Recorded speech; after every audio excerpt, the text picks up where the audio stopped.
Proclamação do Evangelho de Jesus Cristo segundo Mateus. Glória a vós, Senhor. Naquele tempo, disse Jesus a seus discípulos: Não julgueis, e não sereis julgados, pois vós sereis julgados com o mesmo julgamento com que julgardes, e sereis medidos com a mesma medida com que medirdes. Porque observa o cisco do olho do teu irmão e não presta atenção à trave que está no teu olho? Ou, como podes dizer a teu irmão: deixa-me tirar o cisco do teu olho, quando tu mesmo tem uma trave no teu? Hipócrita, tira primeiro a trave do teu próprio olho, então enxergarás bem para tirar o cisco do olho do teu irmão. Palavra da salvação. Glória a vós, Senhor.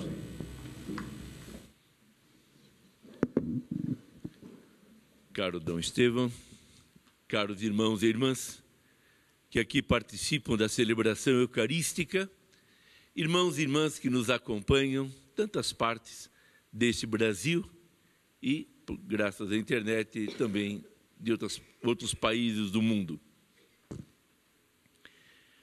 A primeira leitura que foi proclamada do segundo livro dos Reis nos colocou diante de uma situação que se repetiu muitas vezes no Antigo Testamento.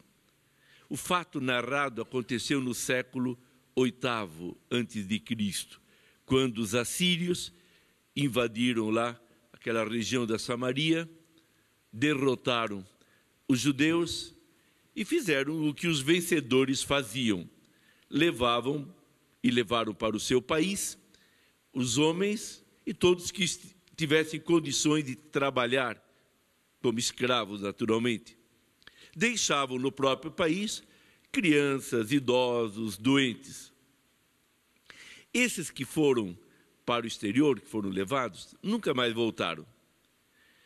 E a comunidade que se formou, que estava lá, pode imaginar, muito fraca, muito sem líderes, e acabou também, mais uma vez, se corrompendo pelos povos vizinhos. Porque a dificuldade do povo de Deus era essa. Era um povo frágil, era um povo assim que não tinha uma grande cultura, não é? Bem diferente dos egípcios daquele tempo. Era um povo que tinha o seu Deus, devia adorá-lo, mas facilmente se encantavam com os deuses dos povos vizinhos. Achavam mais interessante que tinha vários altares, igrejas e templos para vários deuses, e eles tinham que adorar unicamente ao Senhor, o seu Deus, único Senhor. E Deus deixa claro que Ele muitas vezes permitia isto, essa derrota, para o povo tomar consciência. E isto está acontecendo porque abandonamos o nosso Deus. Portanto, da parte do Senhor, era um convite para o povo voltar à prática religiosa, à sua fidelidade a Deus. Eu penso que algo semelhante acontece conosco. Não se pode dizer que todo problema, toda desgraça, todo sofrimento que acontece em nossa vida seja assim e venha da parte de Deus. Ele permite muita coisa, porque Ele nunca vai querer, por exemplo, o pecado em nossa vida. Então, nem tudo que acontece é fruto do desejo de Deus. Mas Deus nos deu a liberdade e nos dá a possibilidade até de errar, se nós quisermos. Mas, como diz Paulo, tudo concorre para o bem daqueles que amam a Deus. Então, Deus permite que aconteçam problemas, desafios de nossa vida, para nós nos lembrarmos: tenho que voltar para o meu Deus, nele está a minha segurança. Se tudo corresse bem conosco, se não houvesse problema nenhum, facilmente nos esqueceríamos de Deus. Depois do Evangelho, Jesus vem nos falar do julgamento. A gente sabe que o julgamento julgar o outro é uma tentação, assim, está sempre muito próxima de nós, muito dentro de nós. O problema é que os nossos julgamentos são normalmente errados, porque parciais. A gente vê um pouquinho do comportamento da pessoa, ouve uma palavra, vê uma atitude, uma decisão, mas a gente não sabe o que há por trás dessa palavra, dessa decisão. Às vezes o sofrimento, o quanto a pessoa lutou para não fazer aquilo. Então nós julgamos a partir do que vemos, né? Como o iceberg no mar. Há uma pontinha que aparece, mas a maior parte daquela imensa pedra de gelo está lá, debaixo do mar, e não se vê. Então Deus quer que a gente não cometa injustiças no julgamento, porque normalmente ao julgamento vem a condenação. Não é que nós só julguemos, digamos, feliz. Não, nós geralmente já condenamos e a pessoa, não, essa pessoa assim não dá, essa é errada, essa não pode ser. Então Deus quer que a gente deixe isso de lado, porque Ele é que toma sobre si os nossos julgamentos. Ou melhor, Ele que toma o julgamento sobre todos. Por quê? Porque Ele tem uma visão de conjunto.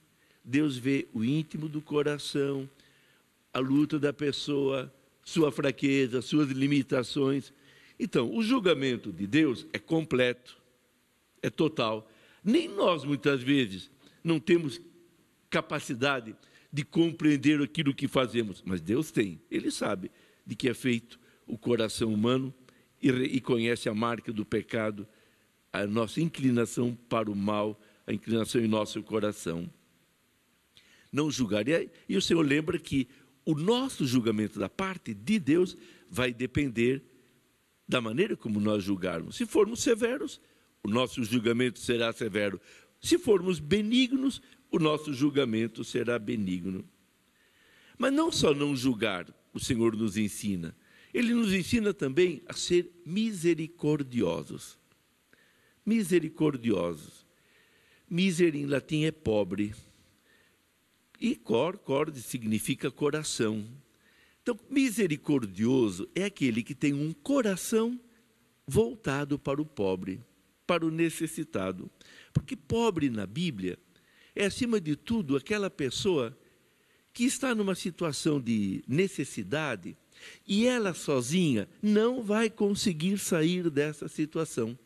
Tem que ter um coração misericordioso voltado para ela. Então, alguém que vai lá, tipo do bom samaritano, está lá, o sujeito está lá prostrado à beira da estrada.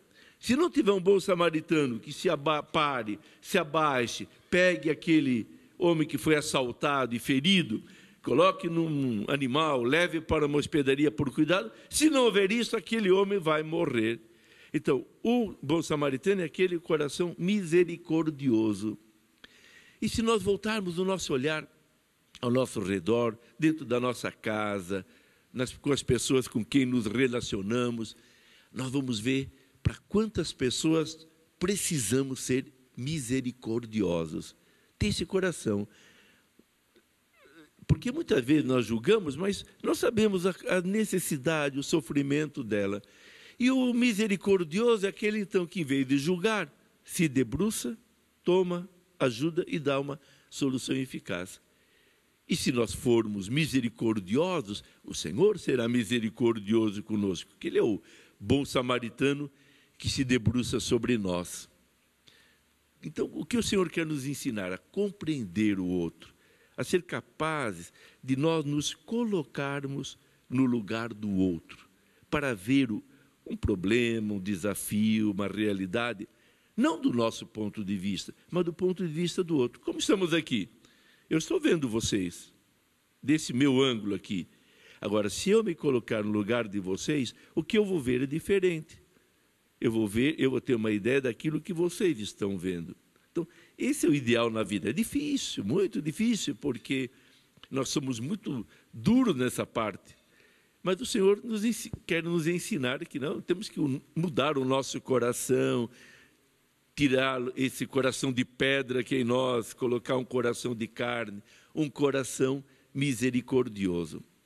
Nunca nos esquecendo de que quando Deus tem um projeto, tem um desejo, tem uma vontade sobre nós, e nós temos a disposição de conhecer essa vontade, de colocá-la em prática, Ele vem em socorro de nossa fraqueza e de nossas necessidades.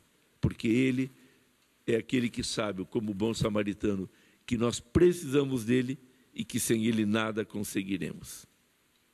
Assim seja.